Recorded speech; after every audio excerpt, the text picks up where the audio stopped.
Hey there, Orioles fans. Today is Monday, June 6th, 2022, and welcome back in to the Locked On Orioles podcast, part of the Locked On Podcast Network, your team every day. As always, I'm your host, Connor Newcomb, and coming up on today's episode, we're going to recap all that happened between the Orioles and the Guardians over the weekend, with the O's losing 2 of 3, and of course, the unfortunate further injury news for Grayson Rodriguez. But that's all coming up on this a bit raspy episode of the Locked On Orioles podcast. You are Locked On Orioles, your daily Baltimore Orioles podcast. Part of the Locked On Podcast Network, your team every day. Well, I want to apologize in advance before we get started. As I put out on Twitter on Monday, the voice not completely there. A little bit under the weather over the past week, trying to get the voice back.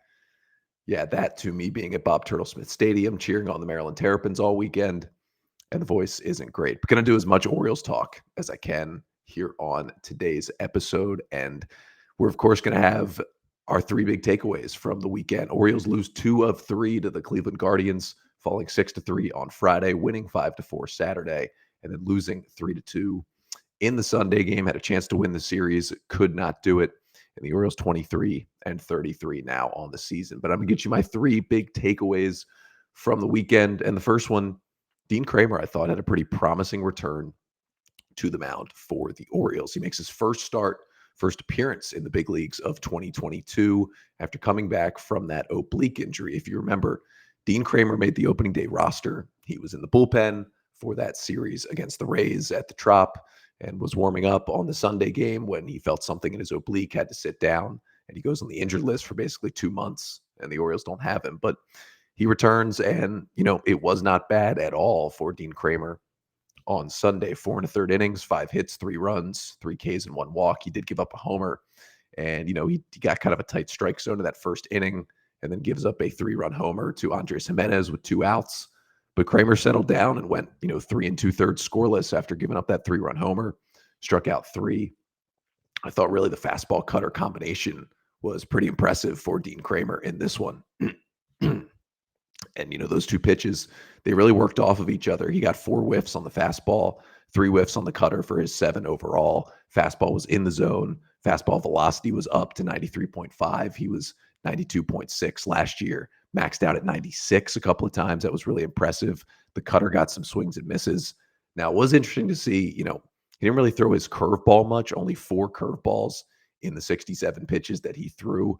That was a pitch that, he threw 16% of the time last year, threw it a lot, 27% of the time in the big leagues in 2020. His big kind of overhand 12-6 curveball, that's kind of been his pitch, his out pitch for a lot of his career. So it was interesting to only see him throw it 4 times. It was 35 four-seamers, 18 cutters, 8 changeups, which he used a little bit more, 4 curveballs. And then we saw a slider for the first time ever from Dean Kremer. He had never thrown a tracked slider in the big leagues per Baseball Savant and StatCast, and he threw 2 of them. They were each 79 miles an hour. It was kind of looking like he was trying to get onto that sweeper slider rage that we're seeing a lot of guys throw. And so it'll be interesting to see maybe the slider starts to replace the curveball, because he only threw 4 curves and he threw 2 sliders on the day. We know that curveball's been kind of a get me over pitch for Dean Kremer in the past. Some strikeouts, but he can drop it in there for a strike. We'll see if that continues, but really interesting mix. And the mix of the fastball cutter is what got him in trouble last year when he had such the bad season and finished the year at AAA. He was relying too much on that cutter, and that cutter was getting killed. But the pitch was much better on Sunday. I thought he did a nice job regrouping from the Jimenez home run in the first inning. Yeah, he didn't get through 5. He threw 67 pitches. You would have liked him to get through 5, but the Orioles bullpen kept the score right where it was. Unfortunately, the offense couldn't do anything. Dean Kremer leaves in a 3-2 game in the 5th. Bullpen keeps the Guardians to 3. The Orioles, had that rally in the 5th that died out. A couple of double plays, just were not able to score. But I was impressed by what I saw from Dean Kremer, and I think really the best thing here, 4 1/3 innings. Listen, he didn't face a crazy amount of batters, but to have only 3 hard hit balls against him. Obviously, one of them was the home run. 3 hard hit balls against him, where all we saw against Dean Kremer was hard hit balls all day in 2021. That's probably the biggest positive takeaway from Dean, who, will now stick in this rotation. And, he's going to get a go 5 days later, here later this week. And so he'll keep building up, building back, trying to go 5-6 innings.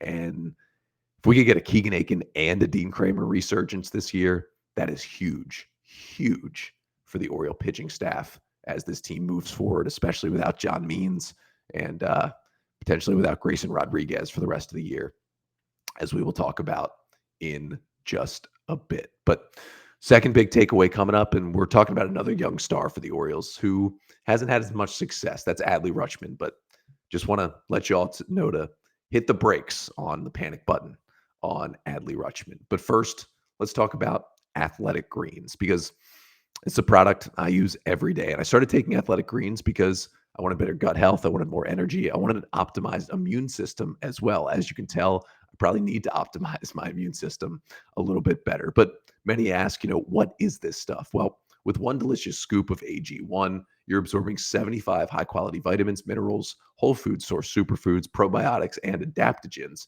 to help you start your day right.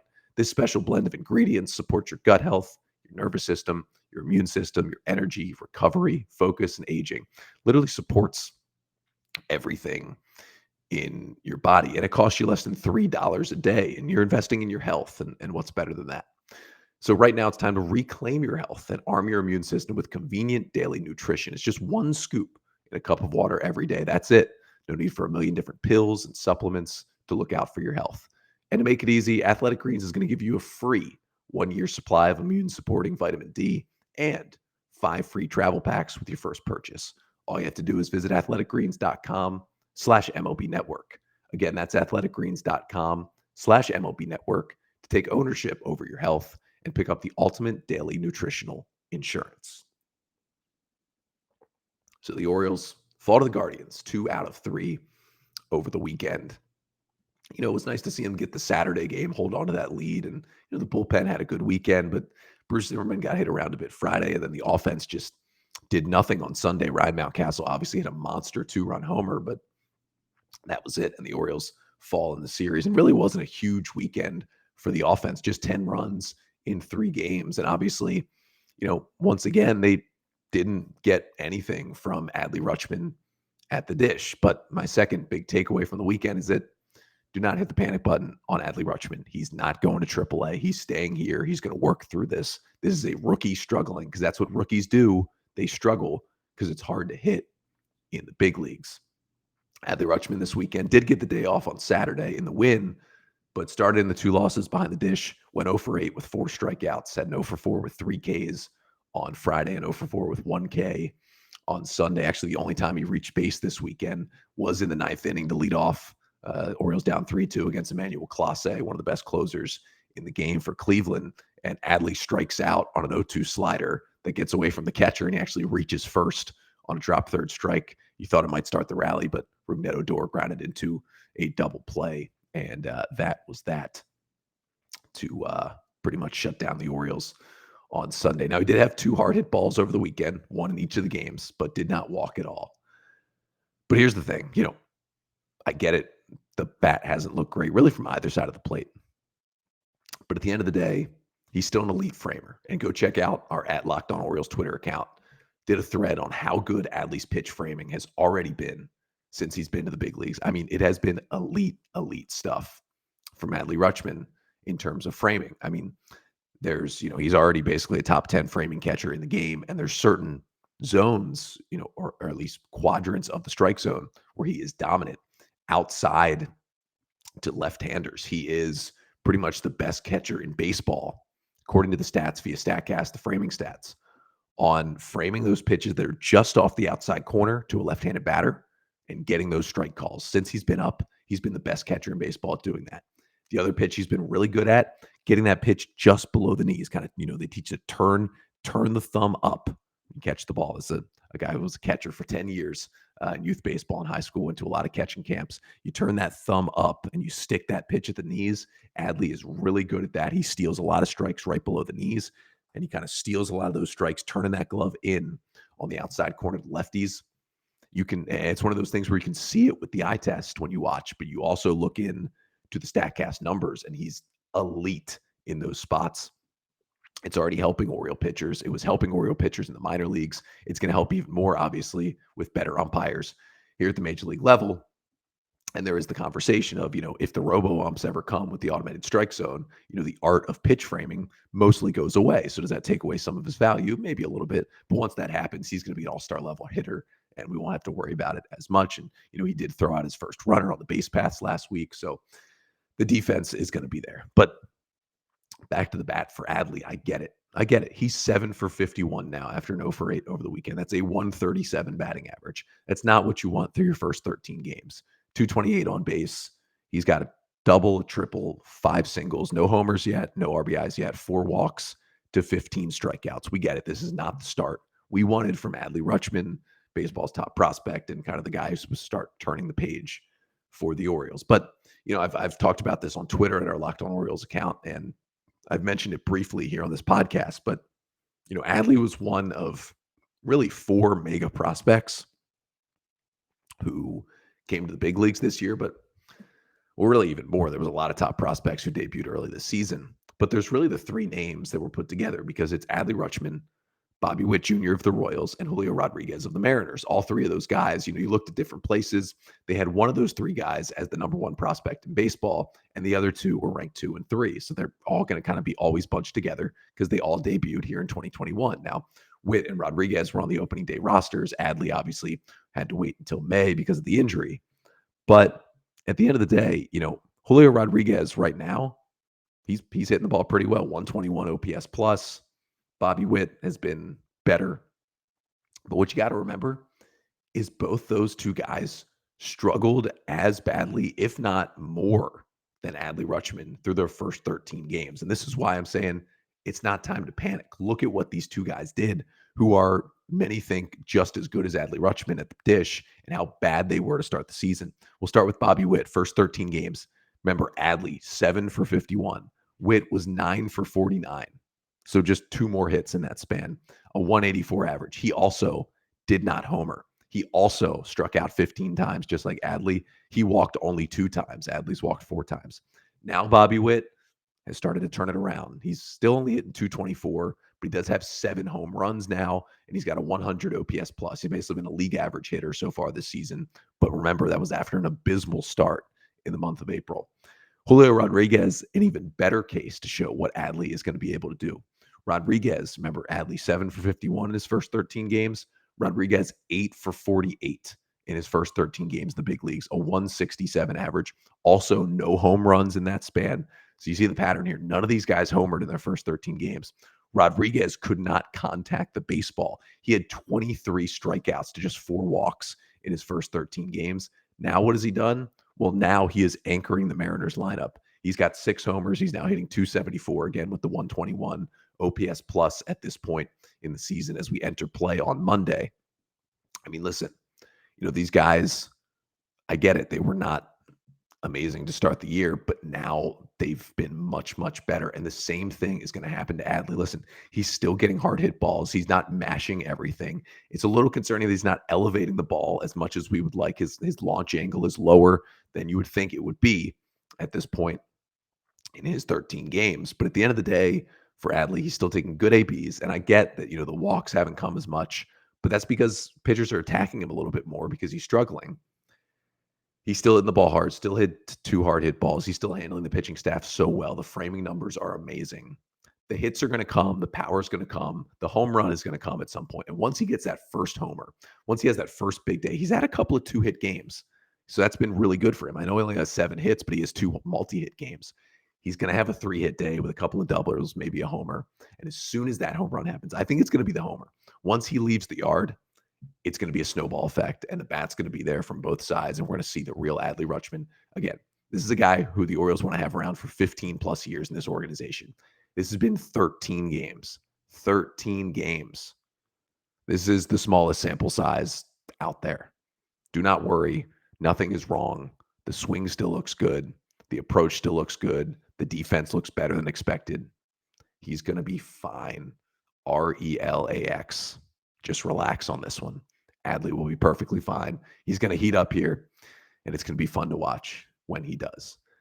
But of course, Adley Rutschman is still prospect eligible, hasn't graduated yet. So he's still the top prospect in baseball. And he's still the Orioles' number one prospect. But the Orioles' number two prospect, well, he got some even more bad news on his injury this week. We knew Grayson Rodriguez had a lat strain last time I talked to you. That was on Friday's episode. We talked about the injury, how long it could be out. Well, we got a further update from Mike Elias over the weekend on Adley's injury. And it's looking, or I should say, on Grayson Rodriguez's injury. My goodness. We got a further update from Elias on Grayson's injury. It's looking a little worse than we originally expected. We'll talk about what that means for Grayson and what it means for the Orioles coming up in just a second. But first, let's talk about betonline.net, which is your number one source for all your betting stats and sports info. You can find all the latest sports developments, news, and odds, including this year's basketball championship matchup. It's the Celtics, it's the Warriors, the series tied at 1. All your odds at betonline.net. Also, conference finals in the NHL. Avs have a 3-0 lead. They're looking to close it out against the Oilers. On the other side, Rangers up 2-1 on the Lightning. Stanley Cup finals coming up soon. Also, we got Major League Baseball, of course, and all the latest fighting news from MMA and UFC to boxing as well. BetOnline is your continued source for all your sports wagering information, including live betting, esports, and more. So head to the website today or use your mobile device to learn more about the trends and the action at betonline.net, where the game starts. So the Orioles, they fell to the Guardians, 2 out of 3 over the weekend.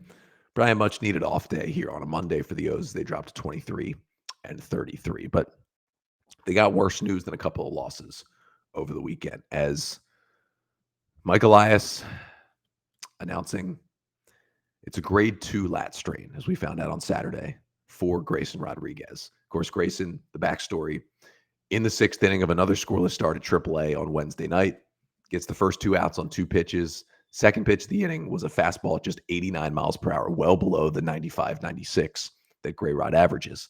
Trainer comes out, Justin Ramsey, the pitching coach, Buck Britton, the manager at AAA, come out. Grayson leaves the game. Initial report from Andy Koska of the Baltimore Sun is that he had back cramps, that he was feeling dehydrated, that he should be, okay, and it won't be a long absence. Then he goes to Baltimore, gets more testing, MRIs, and we find out on Thursday that it's a lat strain, but they find no more structural damage anywhere, nothing with the shoulder, nothing with the elbow, anything like that. So it seemed like, okay, this is a grade 1 lat strain. Maybe he misses about a month and he comes back and is okay. Well, Elias announced over the weekend that it's a grade 2 lat strain. There's grade 1, grade 2, and grade 3. Grade 1, usually about a month. Grade 2, more than that, maybe a couple of months. Grade 3 usually means surgery and you're out for an extended time. Rodriguez has grade 2. There's no other damage still, which is good. And he won't need surgery, which is also good. But this is now a much longer injury. And the way Mike Elias talked, he'd be eyeing a September return to the mound for Grayson Rodriguez. That return would probably come in the form of rehab starts and then getting back to AAA and finally probably finishing the season at AAA Norfolk. And the way Mike Elias talked about it, he kind of insinuated that because of this injury, we're not going to see Grayson Rodriguez pitch in the big leagues for the Orioles in 2022. And that is really the most upsetting part. I mean, Grayson at 22 was dominating Norfolk. I mean, just these scoreless starts in a row was just baffling hitters. I talked about it on last Wednesday's episode. I predicted that unless there was an injury, last Wednesday would be his last AAA start. And I thought that tomorrow night, Tuesday night, against the Cubs at Oriole Park would be the Major League debut for Grayson Rodriguez. Instead, I don't think we're going to see that Major League debut till 2023. Now, unless the Orioles manipulate more service time, we should see him in the opening day rotation next year for the O's. But we thought at the very least we'd have Grayson Rodriguez in the big leagues by after the All-Star break this year. Instead, I don't think we're going to get him. I mean, there's a chance that we could see him in September, late in the year, but I just don't see it happening. And the way Mike Elias talked about it, how frustrating the injury was, and that it doesn't require surgery. And Mike Elias did say, look, this isn't going to stop Grayson's development long term. This isn't going to be an injury that nags him, that stays with him. It's going to be something he recovers from, he rehabs from, and he should be back and good to go before this season is over, which is good news. But we were going to see Grayson Rodriguez, I truly think, this week in the big leagues. That was going to be awesome. We have to wait for that moment until next year. It was tough enough to wait for Adley. We all pretty much figured that Adley was going to be on the opening day roster this year until that tricep injury. And we didn't see him till May 21st. And that wait felt so long, to wait the extra month and a half. To have to wait, I mean, you're looking at another 10 months now before we see Grayson in the big leagues if he's not here until the beginning of the season next year, and that's if they don't manipulate any service time. Injuries stink, man. They suck. The fact that John Means getting Tommy John surgery and the earliest we could possibly see him again is after the 2023 All-Star break. It sucks that we can't see Grayson Rodriguez now until maybe next season. It stinks. Those are two ace quality guys. The Orioles could have had a rotation of Means, Rodriguez, Hall, Bradish, Zimmerman, Tyler Wells, 6 guys just like that in this rotation this year. Instead, what we're looking at right now is Jordan Lyles, Bruce Zimmerman, Tyler Wells, Dean Kremer, and it looks like Spencer Watkins is probably going to be activated back off the injured list this week. He's actually looking like he's probably going to start the Tuesday night game. That's not what we hoped for. And again, DL Hall looked good. His best AAA start came on Sunday, went 5 innings, 9 strikeouts. Command looked good. He's getting closer and closer. I still don't think he's going to be here in June. Maybe after the All-Star break, we'll see DL Hall. That'll make things more fun. Michael Elias talked about still wanting to build him up and get the command there. But he looked good. This is his best AAA start on Sunday. So barring any other injury from him, we should at least have DL Hall and Adley together in the big leagues. But to not have Grayson Rodriguez, it's just took the wind out of the sails, it felt like, for the Orioles this weekend. That one hurt. And again, it's not any kind of long-term injury. It's not Tommy John surgery. He's going to pitch again this year. And even Grayson said it. He talked to David Hall of the Virginian Pilot, who does a nice job covering the Tides down there in Norfolk. And he said to David Hall, quote, "Personally, it doesn't feel as bad as what it might seem. So I should be back before the season is over." And that's great to hear from Grayson. He seems like he should be good to go at some point this year. But because it's an injury, and because even if he comes back in August, late August, he comes back early, the Orioles are not going to push the top pitching prospect in baseball at this point in their rebuild. They're just not going to do it. We've seen them not do it with other guys getting injured. They're not going to push him. And so even if he does come back to pitch in late August, early September, whatever it is, they're going to put him on a rehab stint. They're going to get him back to AAA, and they're going to keep him in AAA, and they're going to keep the innings down. That's just how it's going to go. And it stinks. But we're not going to see Grayson in the big leagues this year, I don't think, barring some sort of recovery miracle. I wish we could, but I guess not going to happen. But thank you to all of you who listen, who watch, for bearing with this voice here today. Of course, leave a rating and a review. Try to think about the episodes where my voice sounds fine. When you leave that 5-star review, 5-star rating on Apple Podcasts or Spotify. Of course, we're here on YouTube as well. Make sure to like, comment, and subscribe to the YouTube channel right here on Locked On Orioles. Thank you again for watching that Grayson Rodriguez episode from last week. It was our most viewed YouTube episode of the year last Wednesday when I tried to predict when Grayson Rodriguez would make his big league debut.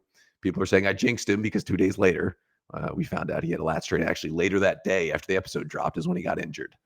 But thank you so much for continuing to support us on YouTube or wherever you watch or you listen.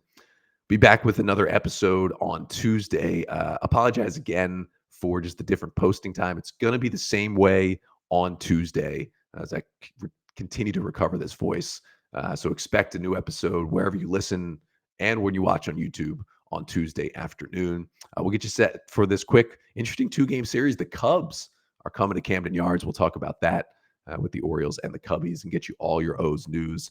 It looks like Spencer Watkins coming off the IL. We'll see if that happens. We'll talk about that as well for the Orioles, as Marcos Duplan was already sent back down to AAA. So the O's do have currently an open roster spot. But the Terps are still alive. I'll be back in College Park tonight for the final game of the regional. Maryland, UConn, winner goes to the Supers. Hopefully I don't completely lose my voice again, but we will see. But I'll talk to you all things Orioles coming up on tomorrow's episode. But until then, thanks for bearing with me. I'm Connor Newcomb, and this has been the Locked On Orioles podcast, part of the Locked On Podcast Network. Your team every day.